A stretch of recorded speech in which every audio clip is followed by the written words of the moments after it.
ابوالقاسم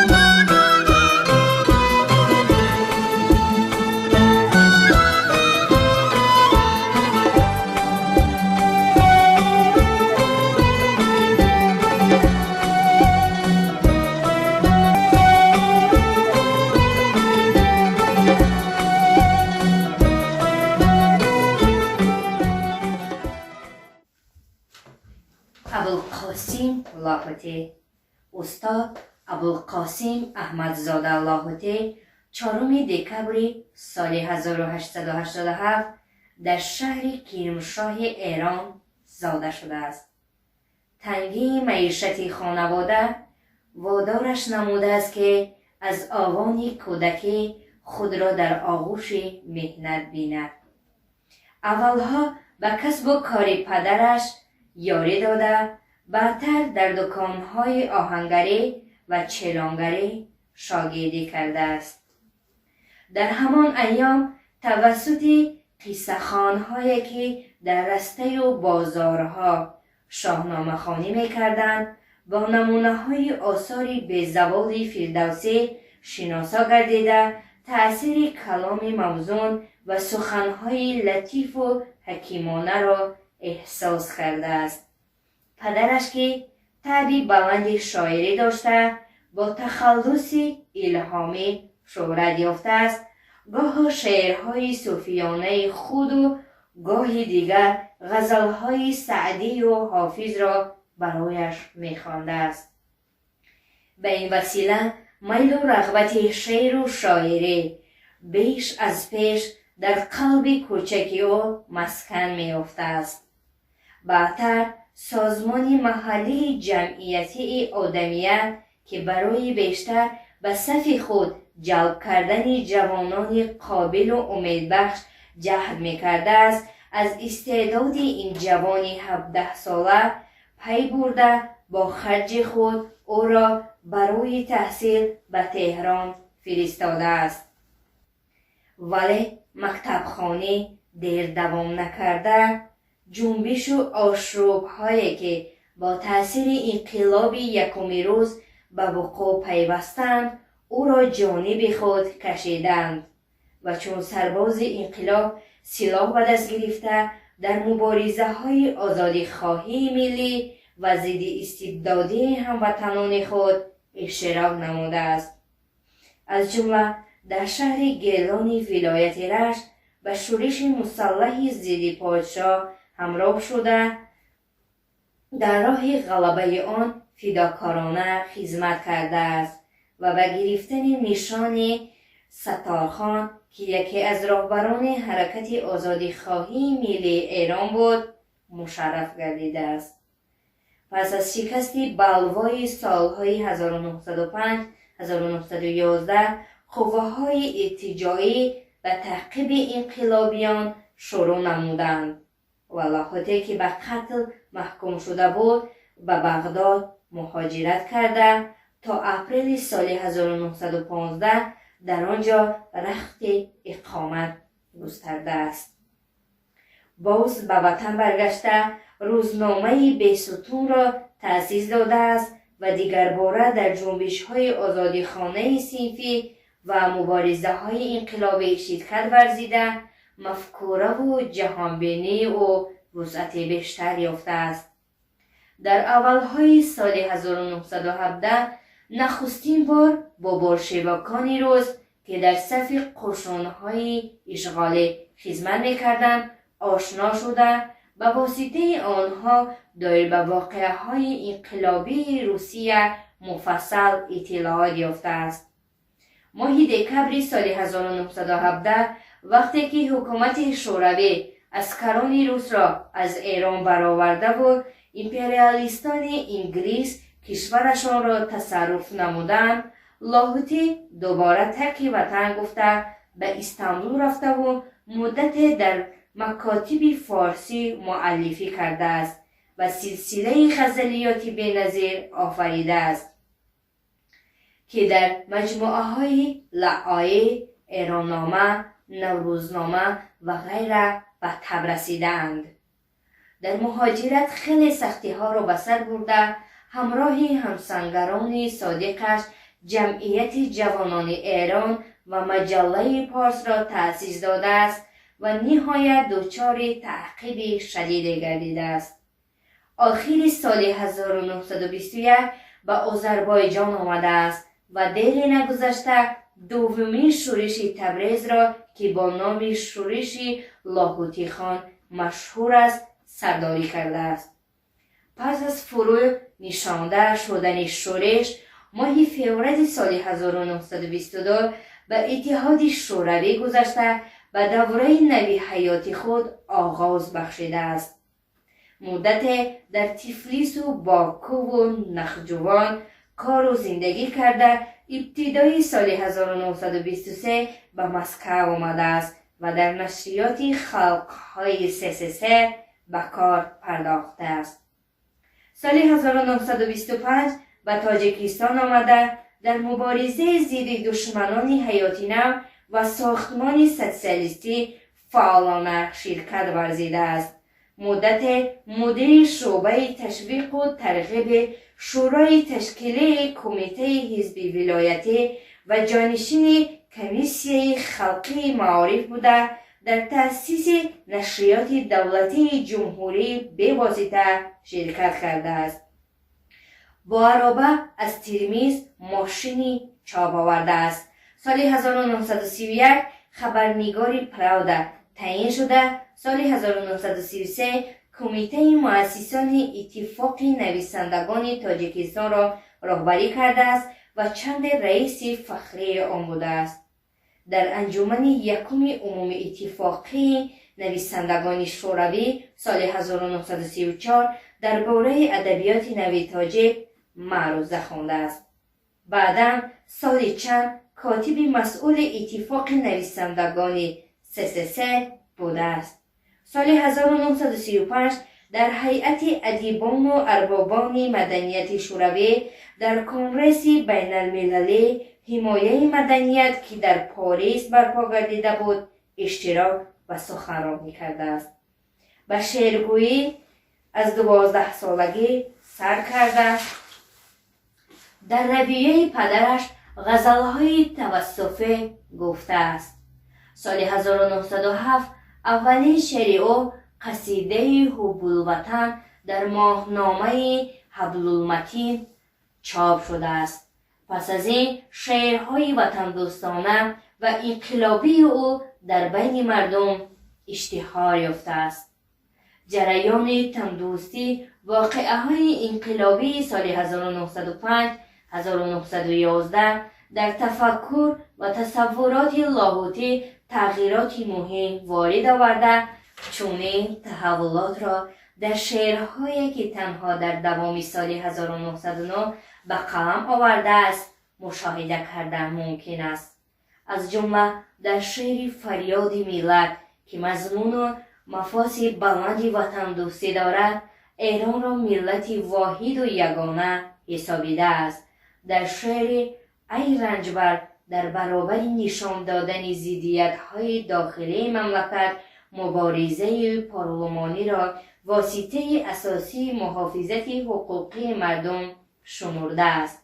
اما در غزل یا هر دو نجات خلق را در مبارزه مسلحانه آن دیده در شعر معنی آدم سال 1910 تلقین کرده است که تنها رنجبر و مهنت کشش سزاوار نام بلند آدمند. شعرهایی که در سالهای قوت گرفتن نیروهای ارتجاعی در ایران و محاضرت شاعر نوشته شده است، هم آشکارا شرق و هم رمز و کنایه پیچ، شعم و پروانه مردم را به حریت و انقلاب و مبارزه ضد مستملکه‌داران دعوت کرده است. در بعضی شعرهای آن وقته او از قبیل بازگشت به وطن سال 1915 در برابر خیلی برجسته افاده یافتن غایه‌های وطن دوستی، آهنگ مایوسی و افتاده روحی شاعر احساس می شود. اما در نتیجه دوباره سربرداشتن قوه‌های انقلابی و خصوصاً با تأثیر واقعه‌های انقلابی روسیه مرام و ایدئال‌های شاعر در راه آزادی صوفی رنجبر و دهقان تا رفت روشن‌تر می‌گردند که در شعرهای یک روم و یک ایران پرستد، با اینکه در شریعت خوبان حجاب نیست و قصری دارا تا اندازه انعکاس یافتند. در شعرهای دا سرکش و دهقان خوراک و فعل جهان را بینا کنند سال 1920 و گر نیست دو دستی نامور مرا سال 1921 مردم مبارز را به وحدت و نظام دعوت نموده اتفاق کارگر و دهقان را شرط اساسی از پنجه ظلم و اسارت رهایی یافتن عامه زحمتکش دانسته است. خلاصه وقتی که لاهوتی به مملکت سوسیالیستی قدم گذاشته ایجادیات خود را با کلمه شهادت رنجبری فوریه سال 1922 به حیات و ادبیات شوروی علاقمند نمود، الکی صاحب افکار معین اجتماعی و استاد کلامی بدیع بوده است. تجربه زیادی زندگی و استعداد ادبی و اندیشمندی امکانیتش دادند که بعض محدودیت‌های غایبی و ایجادی خود را متصل برطرف کرده ایجادیاتش را مطابق شرایط نو و واقعه‌های جماعت سوسیالیستی پیش برد و یکی از پیشقدم‌ترین شاعران شوروی گردد. شعرهای کلمه شهادت رنجبری سال 1922، انقلاب سرخ سال 1923 و قصیده کریل سال 1923 هنوز تا به تاجیکستان آمدن لاهوتی در بین خوانندگان تاجیک اشتهار یافته مخلصان بسیاری پیدا کردند. اولین مجموعه شعرهای در دوشنبه چاپ شده استاد لاهوتی ادبیات سرخ سال 1926 بوده است. پس از آن در موضوعهای گوناگون حیاتی جمهوری جوان تاجیکستان شعر و سرودهای بسیاری نوشته است که اهمیت کلانی تبلیغاتی داشته، هم از جهت شکل و هم از لحاظ مضمون تازه و نمونه عبرت همگان بودند.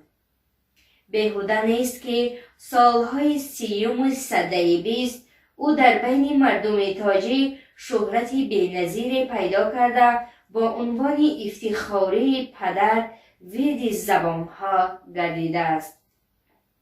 استاد عینی در شخص او بزرگترین شاعر و دوست همسفر و هم عقیده پیدا کرده، هم دو پهلو به پهلو ایستاده ادبیات نوین ما را برپا کردند و او برحق اساسگذار شعر انقلابی تاجیکی شناخته شده است. محض او بود که استاد عینی را از چنگال مرگ توسط مراجعت به استالین رها کرده توانست. با این همه استاد لاهوتی یکی از قهرمانان ملی ما به حساب می رود. در دوام سالهای 30 استاد لاهوتی مهمترین اثرهایش را از قبیل داستانهای ما ظفر خواهیم کرد سال 1930، زور سسسه سال 1932، سفری فرنگستان سال 1935، دو نشان سال 1936 و غیره به میدان آورده است.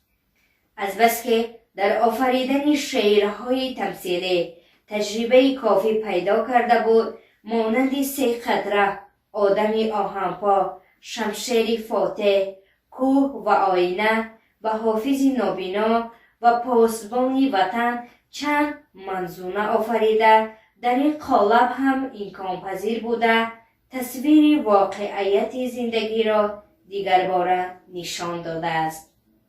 ترنم موفقیت های پی در پی ملکه سوسیالیستی، فتح دونباس، خبر، ستایش دوستی خلقها و اینترناسیونالیسم پرولتاری، جشن 15 سالگی، و ازبکستان جواب به وصیت‌نامه شوچنکو هدیه به خلق مبارز اسپانیا از موضوعهای اساسی ایجادیات او در این دوره به شمار می روند. ترانه‌های پل وحش، ترانه پرتب زنی سال 1935 و امثال این وید زبان جوانان گردیده در تمام گوشه و کنار جمهوری به نام شرقی سروده می شدند. به مناسبت یکمین دهه ادبیات و صنعت تاجیک در مسکو سال 1911 لیبرستای اپرای کاوه آهنگر را نوشته است که خیلی مشهور گشته بود.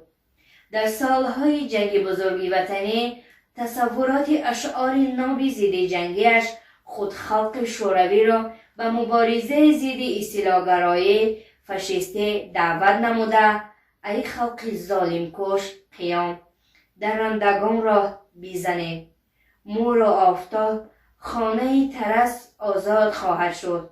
به پیروزی مردم شوروی باوری قطعی داشته است.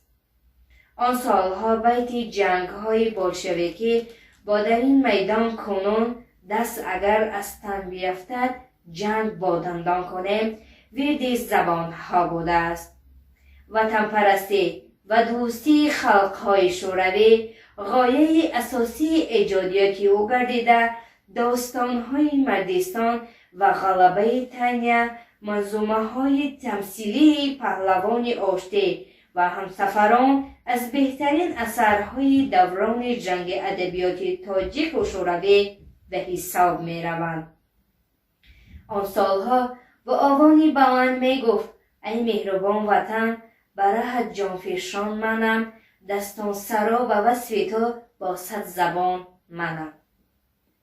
استاد لاهیتی سال 1945 متن سرود دولتی ریسپوبلیکای سوویتی سوسیالیستی تاجیکستان را ایجاد کرده است که تا دوران صاحب استقلالی وید زبانی همگان بوده در زمانش یکی از بهترین ترانه‌های ملی جهان میری شوروی به حساب می رفته است. در دوره پس از جنگ غایه‌های وطن پروری، دوستی خلق‌ها، ترنم، کامیابی‌های وطن و ترغیب صلح و امنیت در ایجادیات او موقع نمایان اشغال کردند که سرود صلح‌خواهان سند صلح را امضا می‌کنیم، سخن مردم عادی، میتینگ صلح‌خواهان و غیره بهترین نمونه چنین اشعارند. یکی از کلانترین اثرهای شاعر داستان پری بخت است که در سبک داستانهای افسانوی رمزی تمثیل خلقی نگارش یافته و واسطه ابراز و افاده های رمزی و تمثیلی مبارزه خلق روس و مردم دیگر اتحاد شوروی را در راه به دست آوردن بخت و سعادت و آزادی و حریت تصویر نموده است. سلسله دیگری شعرهای استاد لاهوتی و تصویر واقعه‌های بین خلقی، فستیوال جوانان دموکراتی جهان در برلین به خاک کوبا و ایران و مبارزه راه آزادی آن، زندگی پیروز می شود به خلق زادگاه هم و ضعف قوه بیگانه برخیز بخشیده شده اند. در شعر جواب به اصفاقران سال 1954 عنصرهای ارتجاعی را که از نامش کتاب جعلی چاپ کرده برای تبلیغات زندی شوروی استفاده برده شدند با قهر و غضب فاش و محکوم نموده است. در شعر آرزو سال 1954 صمیمیت‌ترین آمال و امیدهای شاعر انسان‌پرور آید به خوشبختی تمام مردمان جهان افاده یافته است.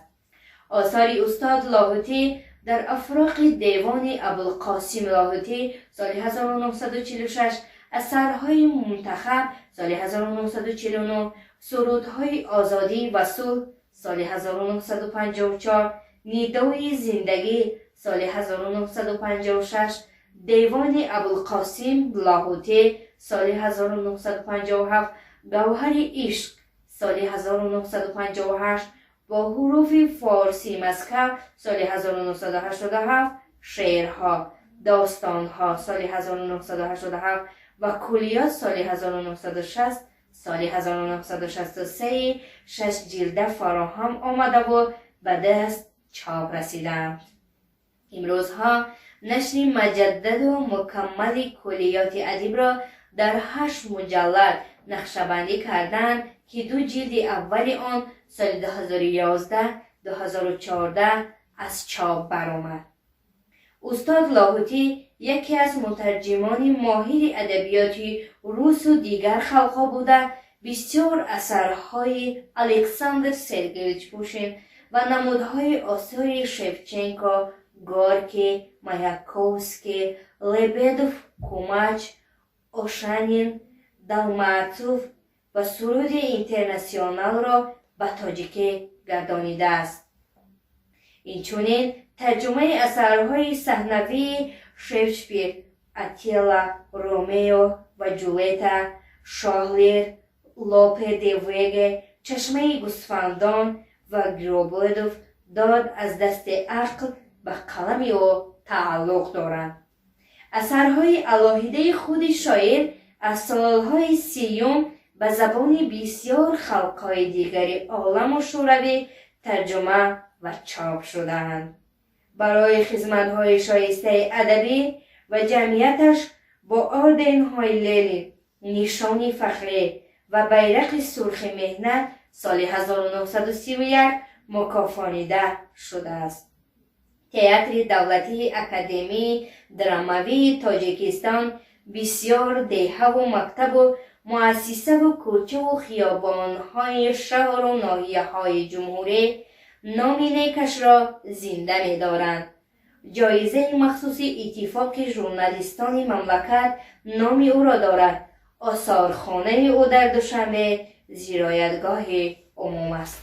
استاد لاهوتی به شبهه رمز وحدت ادبی و فرهنگی مردم فارسی زبان جهان مخصوصا تاجیکستان و ایران می باشد. سال 1987 مطابق قرار ویژه یونسکو تمام مردم متمدن عالم 100مین سالگرد زادروز مرد مبارز جبهه آزادی و ترنمگر صلح و سعادت بشر را به طور متمم تجلیل نمودند. سال 1934 و عضویت اتفاق نویسندگان تاجیکستان پذیرفته شده است. 16 مارس سال 1957 در شهر مسکو وفات کرده است. در قبرستان نوودیوچه مدفون است.